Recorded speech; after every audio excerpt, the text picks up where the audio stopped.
লাইলাতুল কদরের গুরুত্ব এবং ফজিলত সম্পর্কে আল্লাহ সুবহানাহু ওয়া তাআলা পবিত্র কোরআনের সম্পূর্ণ ভিন্ন একটি সূরা অবতীর্ণ করেছেন।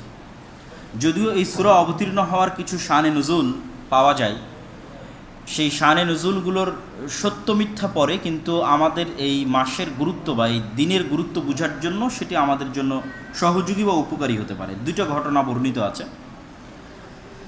একটি হচ্ছে, একদা রাসূলুল্লাহ সাল্লাল্লাহু আলাইহি ওয়াসাল্লাম যাকার রাজুলাম মিন বনি ইসরাঈল, বনি ইসরাঈলের একজন ব্যক্তির বর্ণনা রাসূল সাল্লাল্লাহু আলাইহি ওয়াসাল্লাম দিলেন, যে ব্যক্তি আল্লাহর রাস্তায় যুদ্ধ করেছে 1000 মাস। ফাআজিবাল মুসলিমুনা মিন যালিক, তো মুসলমানেরা এই কথা শুনে খুব আশ্চর্য হয়ে গেল। এটা একটা ঘটনা। আর আরেকটা ঘটনা হচ্ছে, একদিন রাসূলুল্লাহ সাল্লাল্লাহু আলাইহি ওয়াসাল্লাম বনি ইসরাঈলের 4 জন নবীর বর্ণনা দিলেন, আইয়ুব, জাকারিয়া, ইউশা বিন নুন এবং আরেকজন। এই 4 জন নবীর বর্ণনা দিয়ে বললেন যে 4 জন প্রায় 80 বছর আল্লাহ সুবহানাহু ওয়া তাআলার এমনভাবে ইবাদত করেছে যে সেখানে কোনো গুনাহ শামিল ছিল না, সেখানে কোনো গুনাহ ছিল না। তো এই ঘটনা শুনেও মুসলিম উম্মাহ বা উম্মতে মুহাম্মাদি বা সাহাবী যারা ছিল তারা অত্যন্ত আশ্চর্য হলেন এবং তারা ভাবতে লাগলেন যে আমরা এরকম আমল কিভাবে করতে পারি, এই উম্মতের বয়স তো অনেক অল্প। তো অতীত উম্মতের বয়সের সাথে তুলনা করলে এই উম্মতের বয়স দিয়ে এই ধরনের ব্যাপক ইবাদত এবং তাদের সাথে প্রতিযোগিতায় টেকা বা অগ্রগামী হওয়ার কোনো সুযোগ নাই, কেননা বয়স সীমিত। তখন আল্লাহ সুবহানাহু ওয়া তাআলা জানিয়ে দিলেন মুহাম্মদ সাল্লাল্লাহু আলাইহি ওয়াসাল্লামকে যে এই উম্মতে মুহাম্মাদি তার অতীতের চলে যাওয়া উম্মতদের চাইতেও বেশি আমল করার সুযোগ পাবে। অল্প বয়স নিয়েও আমি তাদেরকে বিভিন্ন অফার সেট করে দিচ্ছি, যে এই অফারটা গ্রহণ করলে এতদিনের সমান নেকি, ওই অফার গ্রহণ করলে এতদিনের সমান নেকি। তার মধ্যে সবচেয়ে বড় একটা অফার হচ্ছে লাইলাতুল কদর। এক রাতের ইবাদত 80 বছরের চাইতেও বেশি সময় ইবাদতের নেকি দিবে।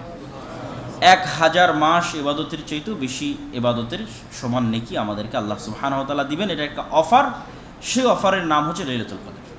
আল্লাহ সুবহানাহু ওয়া তাআলা কোরআন মাজিদে বলেন, ইন্না আনজালনাহু ফি লাইলাতিল কদর, নিশ্চয় আমি এই পবিত্র কোরআন অবতীর্ণ করেছি লাইলাতুল কদরের রাতে। পবিত্র কোরআনের আরেক আয়াতে আল্লাহ সুবহানাহু ওয়া তাআলা বলেন, ইন্না আনজালনাহু ফি লাইলাতিন মুবারাকা, আমি পবিত্র কোরআন অবতীর্ণ করেছি বরকতময় রাতে। তথা ওই আয়াত এবং এই আয়াত, 2 আয়াত মিলালে এটি স্পষ্ট যে লাইলাতুল কদরের রাত বরকতময় রাত। কেন বরকতময় রাত তারও বর্ণনা আয়াতের শেষের দিকে আসবে, তখন আমরা শুনবো ইনশাআল্লাহ। ওয়ামা আদরাকা মা লাইলাতুল কদর, হে নবী আপনি কি জানেন লাইলাতুল কদর কি? তো লাইলাতুল কদর কি এইটির গুরুত্ব তুলে ধরার জন্য বলার ঢং এরকম, এবং এই ঢঙে আল্লাহ সুবহানাহু ওয়া তাআলা কোরআন মাজিদের আরও বিভিন্ন জায়গায় বলেছেন, এবং রাসূল সাল্লাল্লাহু আলাইহি ওয়াসাল্লামও এই ঢঙে বহু হাদিস সাহাবীদেরকে সম্বোধন করেছেন। যেমন আল্লাহ বলছেন, আল কারিআতু মাল কারিআ ওয়ামা আদরাকা মাল কারিআ, ভয়ঙ্কর আওয়াজ, বিকট আওয়াজ, প্রলয়ঙ্করী, ভয়ঙ্কর ভয়াবহ আওয়াজ। তোমরা কি জানো ভয়ঙ্কর প্রলয়ঙ্করী বিকট ভয়াবহ আওয়াজ কি? তো ওই জিনিসটার প্রতি আগ্রহ তৈরি করার জন্য বলার ধরনটা এমন। রাসূল সাল্লাল্লাহু আলাইহি ওয়াসাল্লামও কোনো একটা গুরুত্বপূর্ণ বিষয় বললে সাহাবীদের এভাবে বলতেন, তোমরা কি জানো গীবত কি? আতাদরুনা মাল গীবা, গীবত কাকে বলে তোমরা কি জানো? তখন সাহাবীরা বলতেন, আল্লাহ ওয়া রাসূলুহু আলাম, আল্লাহ এবং আল্লাহ রাসূল ভালো জানেন। তো ঠিক আল্লাহ সুবহানাহু ওয়া তাআলা ওই স্টাইলে বলতেছেন, ইন্না আনজালনাহু ফি লাইলাতিল কদর, আমি তো কোরআন অবতীর্ণ করেছি লাইলাতুল কদরে, কিন্তু তোমরা কি জানো লাইলাতুল কদর কি? ওয়ামা আদরাকা মা লাইলাতুল কদর, তোমরা কি জানো লাইলাতুল কদর কি? যাতে মানুষের আগ্রহ তৈরি হয় এই বিষয়টা জানার জন্য যে আসলে কি লাইলাতুল কদর। যে রাতের কথা আল্লাহ বলছেন এই রাতে কোরআন অবতীর্ণ করেছেন, আবার আল্লাহ জিজ্ঞেস করছেন সেই রাত কি, তখন আল্লাহ এবার নিজেই উত্তরে বলছেন, লাইলাতুল কদরি খায়রুম মিন আলফি শাহর, লাইলাতুল কদর হচ্ছে 1000 মাসের সমান না, 1000 মাসের চাইতেও শ্রেষ্ঠ। তো এখানে মুফাসসিরিনে কেরাম ব্যাখ্যায় লিখেছেন যে আরবিতে যখনই সীমাহীন কোনো সংখ্যার নির্ধারণ করার জন্য মানুষ বাক্য ব্যবহার করে, যেমন আমরা আমাদের বলার ধরনের সময় বলি যে সে লাখ লাখ টাকার মালিক, আসলে কত লাখ টাকার মালিক সেটা তো জানি না, কোটি কোটি টাকার মালিক, মানে অসংখ্য টাকার মালিক।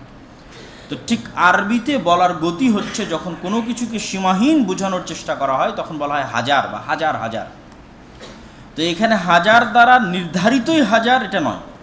নির্ধারিতই হাজার কেন নয়? তার দলিল কিন্তু আয়াতের মধ্যেই আছে। আল্লাহ বলছেন হাজারের চেয়েও শ্রেষ্ঠ, তাহলে তো হাজারে তিনি সীমাবদ্ধ করেননি। তাহলে যেহেতু হাজারে সীমাবদ্ধ করেননি, আর যেহেতু তৎকালীন এবং বর্তমান আরবি ভাষাতেও কোনো একটা কিছুর সীমাহীন বোঝানোর জন্য বলা হয় হাজার হাজার, তথা লাইলাতুল কদর এরকম হাজারো মাসের ইবাদতের চাইতে উত্তম। তো কত উত্তম আল্লাহ সুবহানাহু ওয়া তাআলা ভালো জানেন। সুতরাং এটিকে নির্ধারিত করার কোনো সুযোগ নাই যে এই হাজার মাসের জন্য বা হাজার মাসের মতো এটি নির্ধারিত করার সুযোগ নেই। আরবি ভাষার দৃষ্টিতেও, আরবি সাহিত্যের দৃষ্টিতেও সুযোগ নাই, আর কোরআনের এই আয়াতের শাব্দিক অনুবাদ করলেও সুযোগ নাই। তারপর আল্লাহ সুবহানাহু ওয়া তাআলা বলছেন তানাজ্জালুল মালাইকাতু ওয়ার রূহু ফিহা বিইذনি রাব্বিহিম মিন কুল্লি আমর। তানাজ্জাল, আরবিতে যখন তানাজ্জাল বা তাতানাজ্জাল শব্দ ব্যবহার হয় তখন ধারাবাহিকভাবে অবতীর্ণ হতেই থাকে। তো তানাজ্জাল বা তাতানাজ্জালুল মালাইকা, ফেরেশতাগণ, আর রূহ মানে জিবরিল আমিন, জিবরাইল আলাইহিস সালাতু ওয়াস সালাম, ফেরেশতাগণ আর ফেরেশতাদের নেতা জিবরাইল আলাইহিস সালাতু ওয়াস সালাম এই রাতে অবতীর্ণ হতে থাকেন পৃথিবীতে বিইজনি রাব্বিহিম মিন কুল্লি আমর, তাদের প্রতিপালকের অনুমতিতে তথা তাদের প্রতিপালকের আদেশে জিবরাইল এবং ফেরেশতাগণ এই রাতে জমিনে অবতীর্ণ হতে থাকেন।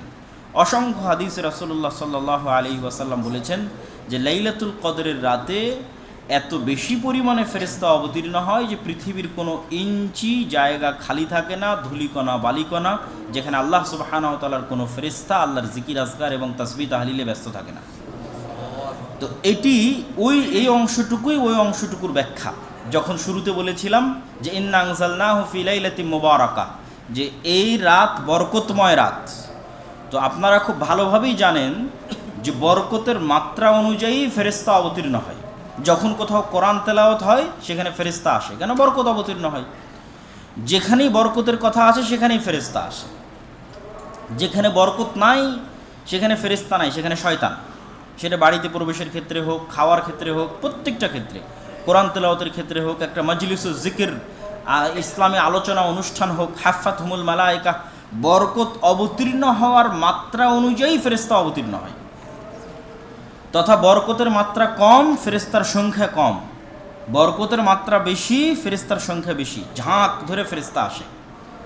তো লাইলাতুল কদর কি পরিমাণ বরকতময় হতে পারে, লাইলাতুল কদরের বরকত কতটা সীমাহীন এবং কতটা অগণিত অসংখ্য হতে পারে যে এত বেশি পরিমাণে ফেরেশতা অবতীর্ণ হয় বরকত নিয়ে, বরকতের সাথে, যে পৃথিবীতে একটা ইঞ্চি জায়গা খালি থাকে না যেখানে ফেরেশতা থাকে না। তাহলে এত বেশি সংখ্যক ফেরেশতা অবতীর্ণের সাথে কানেকশন হচ্ছে বরকতের। তাতানাজ্জালুল মালাইকাতু ওয়ার রূহ, জিবরাইল আমিন নিজে অবতীর্ণ হয় এবং কোটি কোটি অগণিত ফেরেশতা অবতীর্ণ হয়, এবং পৃথিবীর 1 ইঞ্চি জায়গা খালি থাকে না ফেরেশতা থেকে, মানে ওই রাতে এত বেশি পরিমাণে বরকত অবতীর্ণ হয়। সালামুন হিয়া হাত্তা মাতলাইল ফাজর, এই বরকত অব্যাহত থাকে সূর্যোদয় পর্যন্ত, ফজরের আজান পর্যন্ত, ফজর পর্যন্ত এই বরকত অব্যাহত থাকে। সম্মানিত উপস্থিতি, এই আমরা একটি সূরার অনুবাদ করলাম হালকা সংক্ষিপ্ত ব্যাখ্যা সহ, যে সূরাটা মূলত লাইলাতুল কদর কেন্দ্রিক একটি সূরা। লাইলাতুল কদর সম্পর্কে রাসূলুল্লাহ সাল্লাল্লাহু আলাইহি ওয়াসাল্লাম এবং তার সাহাবী তারা কেমন কি ইবাদত করতেন এবং কি ফজিলত বর্ণনা করেছেন সে বিষয়ে আমরা 2-1টি হাদিস দেখি। আন আয়েশা উম্মুল মুমিনিন রাদিয়াল্লাহু তাআলা আনহা আন্নাহা ক্বালাত, আয়েশা রাদিয়াল্লাহু তাআলা আনহা থেকে বর্ণিত তিনি বলেন, কানান নবী সাল্লাল্লাহু আলাইহি ওয়াসাল্লাম ইযা দাখালাল আশরু শাদ্দা মিযরা, যখন রমজানের শেষ 10 দিন প্রবেশ করত আল্লাহর নবী তার লুঙ্গি বেঁধে নিতেন বা গামছা বেঁধে নিতেন। আমরা যদি গ্রামের ভাষায় বলি যে গ্রামে যখন কোনো শক্ত কাজ করার জন্য মানুষ যায় তখন আমরা আমাদের আঞ্চলিক ভাষায় বলি লেংটি মারা বা নেংটি মারা বা কাঁচা মারা, তথা একটা ভারী জিনিস উত্তোলন করতে যাবে, ভারী জিনিস কাটতে যাবে, তো লুঙ্গি পরিহিত অবস্থায় থাকলে লুঙ্গিতে কাঁচা মারে। অথবা বাড়ির মা এবং বোনেরা এবং ভাবিরা যখন কাজ করে তখন ওড়না কোমরের সাথে পেঁচিয়ে নেয়, শাড়ির আঁচল কোমরের সাথে পেঁচিয়ে নেয়। তথা শক্তিশালী কোনো কাজ করার আগের যুগ থেকেই এটা একটা গতি যে কাপড়কে গুটিয়ে নিয়ে শরীরের সাথে বাঁধা হয় ভালো ভারী কোনো কিছু করার জন্য। তো ওইটাকেই উদাহরণ হিসেবে, রূপক হিসেবে আয়েশা রাদিয়াল্লাহু তাআলা আনহা তুলে ধরছেন যে আল্লাহর নবীর শেষ 10 দিন আসলে আল্লাহর নবীর প্রস্তুতির ধরনটা এমন হতো যে বিশাল কোনো কাজের জন্য মানুষ যেমন কাঁচা মারে অথবা আঁচল কোমরের সাথে বেঁধে নেয়, গামছা কোমরের সাথে বেঁধে নেয়, ঠিক সেরকম ভয়াবহ ভয়ঙ্কর কঠিন প্রস্তুতি রাসূলুল্লাহ সাল্লাল্লাহু আলাইহি ওয়াসাল্লাম নিতেন যখন রমাদানের শেষ 10 দিন প্রবেশ করতেন। ওয়া আহইয়া লাইলাহু ওয়া আইকাদা আহলাহু, নিজে শেষ 10 দিনের রাত, 10 রাতের রাত জাগতেন, ওয়া আইকাদা আহলাহু, পরিবারকে জাগাতেন। শুধু নিজে জেগে ক্ষান্ত হতেন না, আইকাজা, জাগাতেন আহলাহু, তার পরিবারকে। আয়েশা রাদিয়াল্লাহু তাআলা থেকে বর্ণিত, তিনি আরো বলেন, কানা রাসূলুল্লাহ সাল্লাল্লাহু আলাইহি ওয়াসাল্লাম ইয়াজতাহিদু ফিল আশরিল আওয়াখির মা লা ইয়াজতাহিদু ফি গায়রিহি। রাসূল সাল্লাল্লাহু আলাইহি ওয়াসাল্লাম শেষ 10 দিনে যা পরিশ্রম করতেন রমজানের আর বাকি 20 দিনে সেই রকম পরিশ্রম করতেন না। এবং স্বয়ং রাসূলুল্লাহ সাল্লাল্লাহু আলাইহি ওয়াসাল্লাম তিনি বলেন যে লাইলাতুন খায়রুম মিন আলফি শাহর মান হুরিমা খায়রাহা ফাকাদ হুরিমা কুল্লাহ। যে ব্যক্তি লাইলাতুল কদরের কল্যাণ থেকে বঞ্চিত হয়ে গেল সে যেন রমাজান এবং পৃথিবীর সকল কল্যাণ থেকে বঞ্চিত হয়ে গেল। লাইলাতুল কদরের মতো এক মহান রাতের কল্যাণ থেকে যে ব্যক্তি বঞ্চিত হয়ে গেল সে যেন রমাজানের সকল কল্যাণ অথবা সমগ্র পৃথিবীর সকল কল্যাণ অথবা তার সারা জীবনের সকল কল্যাণ থেকে বঞ্চিত হয়ে গেল। আরেকটি হাদিস তো আমরা সকলেই জানি যে রাসূলুল্লাহ সাল্লাল্লাহু আলাইহি ওয়াসাল্লাম বলেছেন, মান ইয়াকুম লাইলাতাল কদরি ঈমানান ওয়া ইহতিসাবান গুফিরা লাহু মা তাকাদ্দামা মিন যামবি।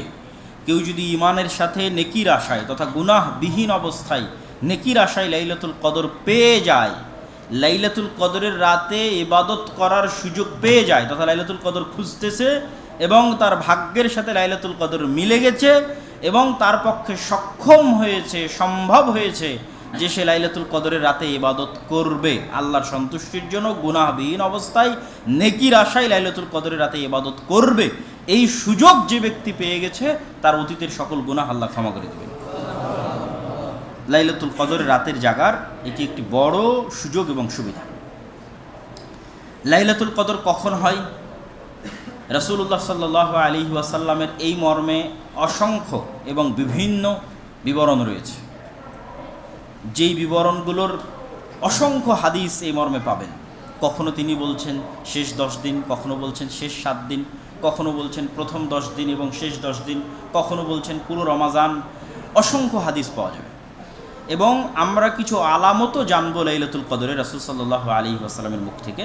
তবে বেশিরভাগ হাদিস এবং বেশিরভাগ সহিহ হাদিস বুখারী মুসলিম সহ অন্যান্য গ্রন্থে যদি আমরা সকল হাদিসকে একত্রিত করি তাহলে বেশিরভাগ হাদিস এই মর্মে অবতীর্ণ হয়েছে বা এই মর্মে বর্ণিত হয়েছে যে রমাজানের শেষ দশকে লাইলাতুল কদর এবং শেষ দশকের বিজোড় রাতে, শেষ দশকে এবং শেষ দশকের বিজোড় রাতে।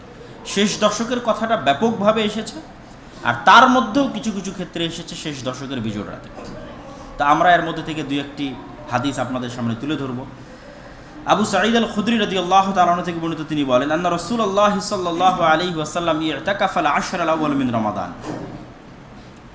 আল্লাহর নবী রমাজানের শুরু থেকেই ইতিকাফ করা শুরু করলেন এবং লাইলাতুল কদর অনুসন্ধান করা শুরু করলেন। তো তিনি রমাজানের প্রথম 10 দিন ইতিকাফ করলেন, তারপরে রমাজানের মধ্যের 10 দিন ইতিকাফ করলেন, তারপরে শেষ 10 দিন ইতিকাফ করবেন। এরকম সময় রাসূল সাল্লাল্লাহু আলাইহি ওয়াসাল্লাম সাহাবীদের ডেকে বলছেন, ইন্নী ইতাকাফতুল আশর আল আউয়াল আলতামিসু হাদিহিল লাইলা সুম্মা ইতাকাফতুল আশর আল আওসাত সুম্মা উতিতু ফাকিলা লাহা ইন্নাহা ফিল আশরিল আওয়াখির। যে আমি রমাজানের প্রথম 10 দিন ইতিকাফ করে লাইলাতুল কদর অনুসন্ধান করেছি, রমাজানের মধ্যের 10 দিন অনুসন্ধান করে লাইলাতুল কদর অনুসন্ধান করে রাত্রি জাগরণ করেছি এবং ইতিকাফ করেছি। আমার মনে হচ্ছে যে লাইলাতুল কদর ইন্নাহা ফিল আশরিল আওয়াখির, রমাজান মাসের শেষ 10 দিন। ফামান আহাব্বা মিনকুম ইয়াতাকিফ ফালিয়াতাকিফ। সুতরাং যারা ইতিকাফ করতে চায় তারা যেন রমজানের শেষ 10 দিনে ইতিকাফ করে, যারা ইতিকাফ করতে চায় তারা যেন রমজানের শেষ 10 দিন ইতিকাফ করে। এবং তিনি আরও বলছেন, ওয়া ইন্নী আসজুদু সাবিহাতাহা ফি তিনিন ওয়া মাইন। আর আমি দেখছি স্বপ্নে যে আমি লাইলাতুল কদরের রাতে সিজদা করছি কর্দমাক্ত মাটিতে, তথা পানি এবং মাটি একত্রিত হলে যেই আকার ধারণ করে ভিজা মাটি, কর্দমাক্ত মাটি, সেই কর্দমাক্ত মাটিতে আমি লাইলাতুল কদরে সিজদা করছি। তো যেই দিন এই কথা রাসূল সাল্লাল্লাহু আলাইহি ওয়াসাল্লাম বলছেন সেই দিন ছিল 21-এর রাত।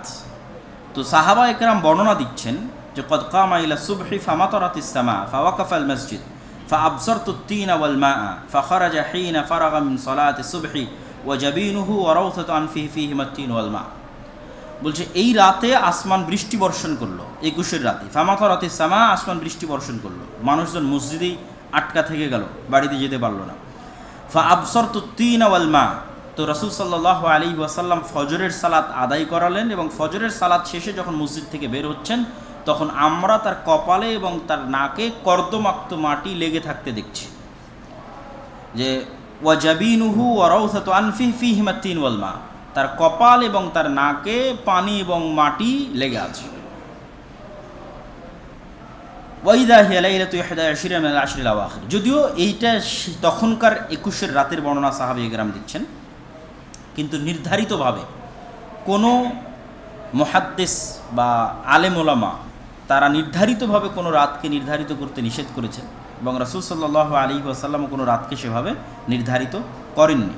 এবং বহু হাদিসে, যেটা আমি বারবার বলতেছি, বহু হাদিসে রাসূল সাল্লাল্লাহু আলাইহি ওয়াসাল্লাম বলছেন ইলতামিসুহা ফিল আশরিল আওয়াখির, তোমরা শেষ 10 দিনে লাইলাতুল কদর অনুসন্ধান করো এবং শেষ 10 দিনের বিজোড় রাত্রিতে তোমরা লাইলাতুল কদর অনুসন্ধান করো। এবার আমরা লাইলাতুল কদরের কিছু আলামত দেখি। একটা আলামত তো আমরা এই হাদিসের মধ্যেই পেয়ে গেলাম যে লাইলাতুল কদরের আলামতের অন্যতম একটি আলামত হচ্ছে যে সেই রাতে বৃষ্টি হতে পারে এবং সেই রাতে কর্দমাক্ত মাটিতে রাসূল সাল্লাল্লাহু আলাইহি ওয়াসাল্লাম সিজদা করেছেন। তো কর্দমাক্ত মাটিতে সিজদা তখনই করবেন যখন আসমান থেকে বৃষ্টি বর্ষণ হবে। তো অন্যান্য হাদিসে রাসূলুল্লাহ সাল্লাল্লাহু আলাইহি ওয়াসাল্লাম লাইলাতুল কদরের যে আলামতগুলো তুলে ধরেছেন সেই দু একটা আলামত আমরা আপনাদের সামনে তুলে ধরবো। তার আগে আরও একটি হাদিস, যে আল্লাহর নবী লাইলাতুল কদর নির্ধারিত করেননি এই মর্মে একটা স্পষ্ট হাদিস। আন উবাদা ইবনে সামিত রাদিয়াল্লাহু তাআলা আনহু থেকে বর্ণিত, তিনি বলেন খারাজা রাসূলুল্লাহ সাল্লাল্লাহু আলাইহি ওয়াসাল্লাম লিয়ুখবিরানা বিলাইলাতিল কদর, একদিন আল্লাহর নবী আমাদের মধ্যে বের হলেন এবং তিনি আমাদেরকে সংবাদ দিতে চাইলেন কবে লাইলাতুল কদর। ফাতালাহা রাজুলান মিনাল মুসলিমিন, তো মুসলমানদের দুইজন ব্যক্তি পরস্পরে মারামারি করছিল। আল্লাহর নবী বের হয়ে দেখেন যে দুইজন মুসলমান মারামারি করতেছে।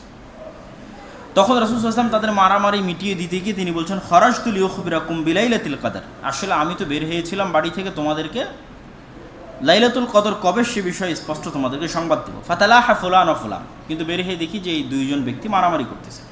ফারুফে, তো লাইলাতুল কদর কবে এই জ্ঞানটা আমার থেকে উঠিয়ে নেওয়া হয়েছে। ওয়া আসা আন ইয়াকুনা খায়রান লাকুম, আর আমি আশা করছি যে লাইলাতুল কদর কবে এই জ্ঞানটা আমার থেকে উঠিয়ে নেওয়া তোমাদের জন্য কল্যাণকর। ফালতামিসুহা ফিত তাসিআহ ওয়াস সাবিআহ ওয়াল খামিসা, তোমরা শেষ 10 দিনের পঞ্চম, সপ্তম, নবম এইভাবে বিজোড়গুলো রাসূল সাল্লাল্লাহু আলাইহি ওয়াসাল্লাম উল্লেখ করতে থাকলেন, এই বিজোড়গুলোতে তোমরা অন্বেষণ করতে থাকো। তো পঞ্চম, শেষ 10 দিনের পঞ্চম সপ্তম মানে রমাজান শেষ হতে আর 5 দিন বাকি, রমাজান শেষ হতে আর 7 দিন বাকি, রমাজান শেষ হতে আর 9 দিন বাকি, রমাজান শেষ হতে আর 3 দিন বাকি, এইভাবে হিসাবটা হচ্ছে এইভাবে। তো এই দিনগুলোতে, এই রাতগুলোতে তোমরা অনুসন্ধান করো। তো এই হাদিস থেকে দুটো বিষয় স্পষ্ট, যে পারস্পরিক ঝগড়া বা গণ্ডগোলের মাধ্যমে অনেক জ্ঞান বা অনেক রহমত বা কল্যাণকর জিনিস আমাদের থেকে উঠে যেতে পারে, যেমন রাসূল সাল্লাল্লাহু আলাইহি ওয়াসাল্লামের নিকট থেকে উঠিয়ে নেওয়া হয়েছে। 2, উঠিয়ে নেওয়ার মধ্যে কল্যাণ কি, যদি নির্ধারিত একটি দিনই নির্ধারণ করে দেওয়া হতো তাহলে তো আসলে পরীক্ষার প্রশ্নপত্র ফাঁস হয়ে গেল। আর আল্লাহ সুবহানাহু ওয়া তাআলা সেভাবে কখনোই প্রশ্নপত্র ফাঁস করেন না। বিশেষ করে এই ধরনের গুরুত্বপূর্ণ এবং ব্যাপক অফার আছে, এইটার জন্য কে কত পরিশ্রম করে, যে সবচেয়ে বেশি পরিশ্রম করবে সে কি করবে, সে রমাজানের প্রত্যেক রাতে আল্লাহর ইবাদত করবে এবং জাগবে। তো যে রমাজানের প্রত্যেক রাতে আল্লাহর ইবাদত করবে এবং জাগবে তার লাইলাতুল কদর মিস হওয়ার কোনো সম্ভাবনা নাই। তো সে সবচেয়ে পরিশ্রমী ছাত্র, তো সবচেয়ে পরিশ্রমী ছাত্র সবচেয়ে ভালো রেজাল্ট করবে। আর যে তার চেয়ে পরিশ্রম করবে তার সম্ভাবনা তার চেয়ে কম হবে, যে তার চেয়ে পরিশ্রম করবে তার সম্ভাবনা তার চেয়ে কম হবে, যে সবচেয়ে কম পরিশ্রম করবে, যে আমাকে একটা রাত দিয়ে দেন 27-এর রাত, তো তার সম্ভাবনা আরও কম হবে। তো আমরা যেন বেশি পরিশ্রম করি এবং বেশি পরিশ্রম করলে লাইলাতুল কদর না পেলেও ওই রাতে ইবাদত করার নেকি তো আর মিস যাচ্ছে না, সেই নেকিটা তো আর বাদ যাচ্ছে না। এমনিতেই রাতে ইবাদত করা আল্লাহ সুবহানাহু ওয়া তাআলার নিকট অনেক প্রিয়। ফলত এই জিনিসটা উজ্জ্ব রাখার মাধ্যমে আল্লাহ সুবহানাহু ওয়া তাআলার প্রতিযোগী বান্দা যারা আল্লাহর ইবাদতের জন্য প্রতিযোগিতা করে এই পৃথিবীতে, তাদের প্রতিযোগিতার মাঠটা উন্মুক্ত থাকলো। তারা এই প্রতিযোগিতার মাধ্যমে যেমন লাইলাতুল কদরও পাবে, ঠিক লাইলাতুল কদর পেতে গিয়ে যে প্রতিযোগিতা করলে, প্রতিযোগিতা করতে গিয়ে আরও বেশি ইবাদত করা হয়ে যাবে, আরও অসংখ্য ইবাদত করা তাদের হয়ে যাবে। এটাই রাসূল সাল্লাল্লাহু আলাইহি ওয়াসাল্লাম বলছেন যে এই রাত আমার নিকট থেকে উঠিয়ে নেওয়া হয়েছে, যা তোমাদের জন্য এর মধ্যে কল্যাণ আছে বলে আমি আশা করছি।